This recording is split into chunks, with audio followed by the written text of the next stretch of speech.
இது எங்கள் வீட்டு அடினியம் பிளான்ட்டு. நல்ல மொட்டுக்கள் வந்திருக்கு பாருங்கள். பூக்களும் நல்லா பூக்க ஆரம்பிச்சிருச்சு.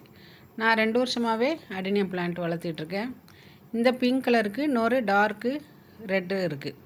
உங்கள்கிட்ட என்னென்ன கலர்லாம் இருக்குது அப்படிங்கிறத கமெண்டில் தெரிவிக்கவும். 2 வருஷமாக பிளான்ட் வளர்த்தாலும் சீடு வரவே இல்லை. பூக்கள் தான் வந்துகிட்டே இருந்தது. இதுக்கு வெயில் நல்ல தேவையாக இருக்கும். தண்ணி குறையா ஊற்றினாலே போதும். பார்க்க பூக்கள் அழகாக இருக்கும். இந்த செடியில் தான் இப்போது பிளான்ட்டு உயரமாக வந்திருக்கு பாருங்கள். நல்ல ஹைட்டாக வந்திருக்கு. இதில் தான் சீடு வந்திருக்கு பாருங்கள், எவ்வளோ உயரமாக வளர்ந்துருக்குன்ட்டு. இதுதான் சீடு. இந்த சீடு தான் ப்ரௌன் கலராக மாறி உள்ள பஞ்சு மாதிரி விதைகள் இருக்கும். அதை எடுத்து நம்ம போட்டோன்னா நிறைய பிளான்ட்டு உருவாக்கிடலாம். இப்படி தான் நிறைய பிளான்ட்டை நான் உருவாக்கினேன். தேங்க்யூ.